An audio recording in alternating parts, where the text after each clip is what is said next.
nomor BP 2010422005 dari jurusan Biologi kelas A. Pada kali ini, saya akan melaksanakan praktikum struktur perkembangan hewan, yaitu pada hewan reptil, yaitu cicak. Struktur yang akan dilihat pada praktikum kali ini yaitu yang pertama, sistem integumen dan struktur luar pada cicak. Yang kedua, sistem muskularis. Yang ketiga, sistem respirasi. Yang keempat, sistem pencernaan. Yang kelima, sistem sirkulasi. Yang keenam, sistem saraf. Dan yang ketujuh, sistem skeletal. Dan pertama yaitu sistem integumen dan struktur luar pada reptil, yakni pada cicak atau Hemidactylus platyurus. Integumen berasal dari bahasa Latin yaitu integumentum yang berarti penutup. Sistem integumen berarti sistem organ yang membedakan, memisahkan, melindungi, dan menginformasikan individu terhadap lingkungan sekitarnya. Integumen pada hewan merupakan lapisan protektif yang menjaga lalu lintas air dan zat-zat yang terlarut di dalamnya secara bebas. Sistem integumen meliputi kulit, rambut, sisik, bulu, kelenjar keringat, kelenjar minyak, dan kelenjar susu, serta produknya berupa keringat dan lendir. Sistem integumen pada reptil. Lapisan tubuh reptil tertutupi oleh sisik yang bentuknya bermacam-macam. Sisik ini merupakan modifikasi dari epidermis yang mengalami pengerasan. Bentuk sisik reptil diantaranya yaitu sikloid, datar dan membundar, granular, berbingkul-bingkul, dan berlunas, yaitu memiliki gigi panjang di tengahnya, seperti lunas perahu. Fungsi dari sisik yaitu untuk melindungi tubuh, membantu pergerakan, contohnya pada ular, mempertahankan kelembapan, kamuflase, mengubah penampilan, dan untuk beberapa kasus juga untuk menangkap mangsa. Fungsi sisik yang berbeda-beda ini untuk memudahkan proses pengidentifikasian. Umumnya, integumen pada reptilia tidak mengandung kelenjar keringat. Selain itu, lapisan terluar dari integumen tidak mengandung sel-sel saraf dan pembuluh darah. Struktur luar dan sistem integumen pada cicak. Sistem integumen dan struktur luar pada cicak. Cicak memiliki sepasang kaki depan dan sepasang kaki belakang. Selanjutnya, cicak memiliki ekor yang panjang. Cicak memiliki sepasang bola mata. Selanjutnya, cicak juga memiliki lubang telinga. Selanjutnya, cicak memiliki lubang hidung dan mulut yang terdiri atas bibir atas dan bibir bawah. Struktur luar yang dapat dilihat selanjutnya adalah kloaka. Selanjutnya, sistem integumen atau struktur kulit pada cicak. Cicak memiliki kulit yang tipis dan memiliki sisik yang halus atau kecil-kecil. Kulit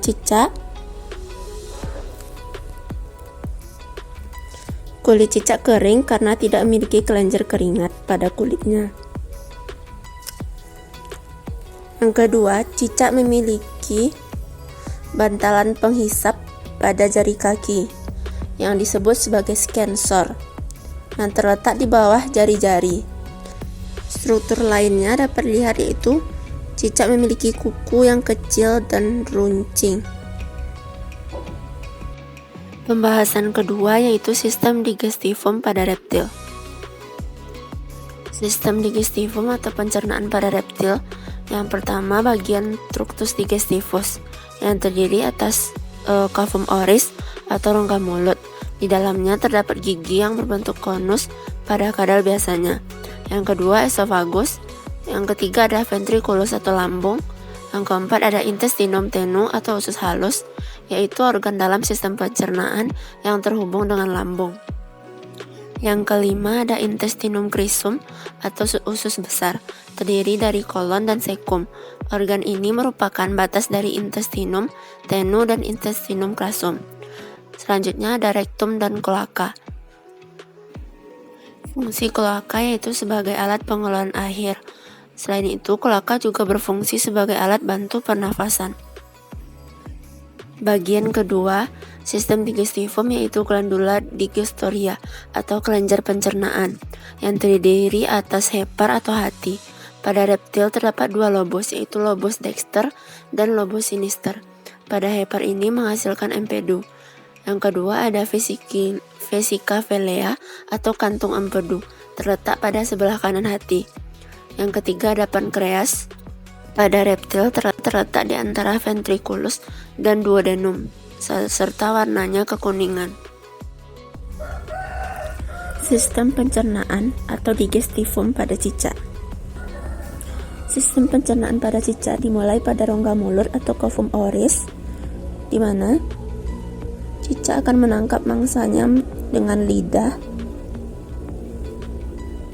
Selanjutnya, makanan akan masuk melalui kerongkongan atau esofagus. Selanjutnya akan diproses di dalam lambung. Berikut organ pencernaan pada cicak. Yang pada bagian atas ada lambung. Selanjutnya ada saluran duodenum. Di bawahnya terdapat saluran empedu yang merupakan saluran dari duodenum ke hati. Selanjutnya ada hati, dan di bawah hati sebelah kanan terdapat empedu. Dari duodenum akan berlanjut ke ileum. Duodenum dan ileum termasuk ke dalam intestinum tenue atau usus halus. Selanjutnya makanan akan melalui sekum, lalu kolon, dan akan berakhir pada rektum dan keluar melalui kolaka. Sekum dan kolon merupakan bagian dari intestinum crassum, yaitu usus besar. Bagian ketiga adalah sistem respirasi pada reptil.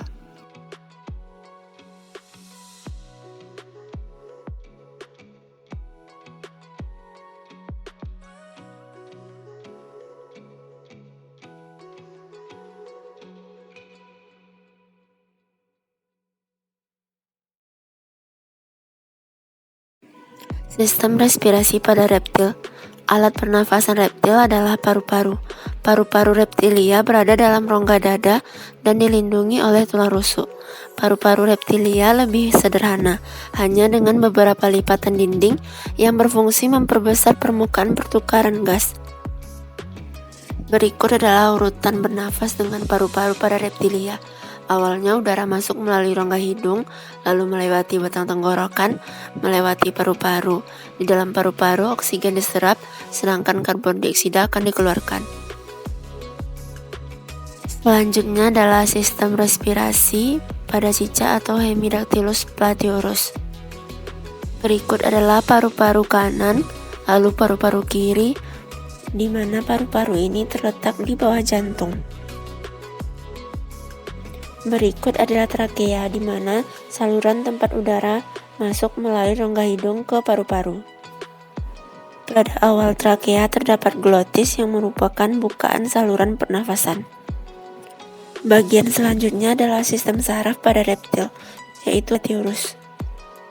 Sistem saraf adalah sistem koordinasi berupa penghantaran impuls saraf ke susunan saraf pusat, pemrosesan impuls saraf, dan pemberi tanggapan rangsangan.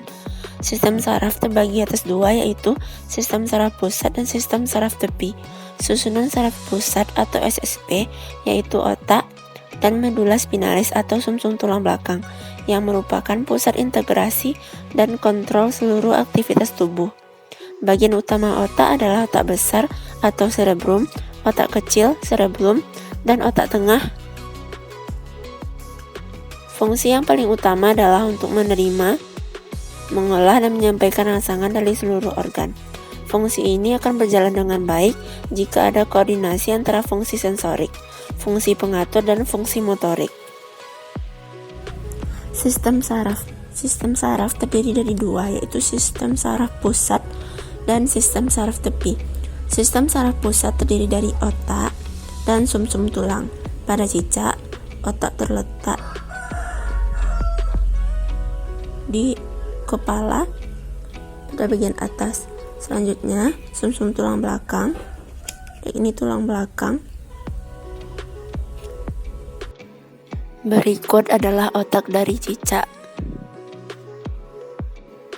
Berikut dapat kita lihat otak cicak terdiri atas 3 bagian, yaitu ada cerebral hemisphere, optic lobe, pineal body, dan cerebellum atau otak kecil. Sistem muscularis pada reptil yakni Hemidactylus platyurus. Sistem muskular atau sistem otot adalah sistem jaringan yang disebut otot pada tubuh yang menyebabkan pergerakan. Otot yang terdapat pada reptil yakni yang pertama, otot aduktor yang memberi kekuatan pada rahang karena didukung oleh otot aduktor pada rahang, dan otot pterygoideus memberi penampakan yang gemuk pada rahang kadal jantan, dan otot depressor mandibula yang berperan dalam membuka rahang. Selanjutnya ada otot aksial atau otot badan yang berfungsi untuk gerakan lateral tubuh dan menggerakkan ruas-ruas tulang belakang. Hal ini bisa diamati terutama pada bangsa ular, sebab jaringan otot lengan sudah menghilang. Selanjutnya ada otot epaksial yang memungkinkan gerakan dari satu sisi ke sisi yang lain pada kolumna vertebra. Selanjutnya ada otot hepaksial. Pada dinding tubuh bagian dada dikenal sebagai otot-otot interkosta yang membantu mengangkat dan menurunkan sangkar rusuk dalam proses respirasi. Sistem muskularis pada cicak, yaitu yang pertama adalah otot aksial, yaitu otot pada badan yang berfungsi untuk menggerakkan badan pada reptil, yaitu menyokong pergerakan tulang-tulang punggung atau ruas-ruas tulang belakang. Selanjutnya, pada bagian atas tubuh cicak juga terdapat otot epaksial yang merupakan otot yang berfungsi dalam pergerakan reptil dari satu sisi ke sisi lainnya. Pada tungkai cicak terdapat otot ekstensor dorsal dan ekstensor ventral yang berfungsi dalam pergerakan otot-otot tungkai. Selanjutnya juga dalam gerakan pergelangan tangan. Berikut adalah otot hepaksial yang terdapat di bawah tulang rusuk interkosta yang berfungsi dalam menggerakkan otot-otot interkosta atau otot-otot tulang rusuk. Sistem sirkulasi pada reptil yakni Hemidactylus platyurus. Sistem sirkulasi adalah suatu sistem yang memfasilitasi pertukaran zat-zat yang dibutuhkan tubuh dan zat-zat sisa metabolisme. Sistem sirkulasi meliputi sistem peredaran darah dan sistem limfatik. Sistem peredaran darah mencakup darah, jantung, dan pembuluh darah. Jantung reptil terdiri atas 4 ruang, seperti jantung pada mamalia, yaitu yang terdiri atas atrium kanan, atrium kiri, ventrikel kanan, dan ventrikel kiri.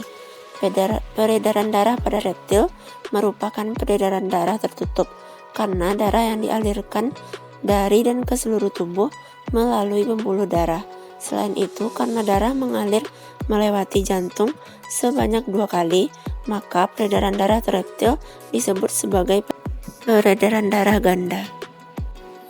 Berikut adalah sistem sirkulasi pada cicak, yaitu dapat ditemukan pembuluh darah, vena ventral abdominal, dan selanjutnya organ utamanya yaitu jantung yang terdiri atas serambi kiri, serambi kanan, bilik kiri, dan bilik kanan. Sistem skeletal pada reptil atau Hemidactylus platyurus. Hewan vertebrata memiliki 2 sistem rangka, yaitu endoskeleton dan exoskeleton. Endoskeleton atau rangka dalam terdiri atas tulang dan tulang rawan yang saling berhubungan, karapas dan plastron yang dapat dianggap sebagai rangka luar atau disebut sebagai exoskeleton. Sistem rangka mempunyai fungsi antara lain sebagai pelindung organ dalam, penunjang tubuh, tempat melekatnya otot rangka, alat gerak pasif atau penyalur gerakan, dan tempat pembentukan sel-sel darah. Sistem skeletal pada reptil. Yang pertama, exoskeleton berasal dari epidermis yang berupa sisik atau squama menanduk yang menyelubungi permukaan tubuhnya, dan posisinya seperti susunan genting. Bentuk squama kadal berbeda antara bagian kepala, badan, dan ekor. Yang kedua, endoskeleton, terdiri dari skeleton aksial dan apendikular. Yang pertama, kerangka aksial terdiri dari 4 bagian, yaitu tulang belakang atau columna vertebralis, tulang iga atau tulang rusuk atau costa, tulang dada, yaitu sternum, dan sebagian besar tengkorak atau kranium dan tulang-tulang wajah. Yang kedua, kerangka apendikular, dibagi menjadi 2, yaitu tulang kaki dan gelang bahu atau gelang pektoral atau gelang pinggul yang disebut sebagai gelang pelvis dan anggota gerak depan. Berikut adalah kerangka dari cicak atau sistem skeletal yang terdiri atas kerangka aksial dan kerangka apendikular. Kerangka aksial yang terdiri atas seperti gambar yaitu kranium, selanjutnya ada vertebra atau tulang belakang, ada costa tulang rusuk, dan sternum tulang dada. Pada kerangka apendikular terdiri atas gelang bahu atau pektoral, gelang panggul atau pelvis, selanjutnya yang terdiri atas tungkai belakang dan tungkai depan. Tungkai belakang yaitu terdiri dari femur, selanjutnya ada fibula, tibia, tarsal, dan phalanges. Selanjutnya pada tungkai depan yang terdiri dari humerus, radius, ulna, karpal, metakarpal, dan phalanges.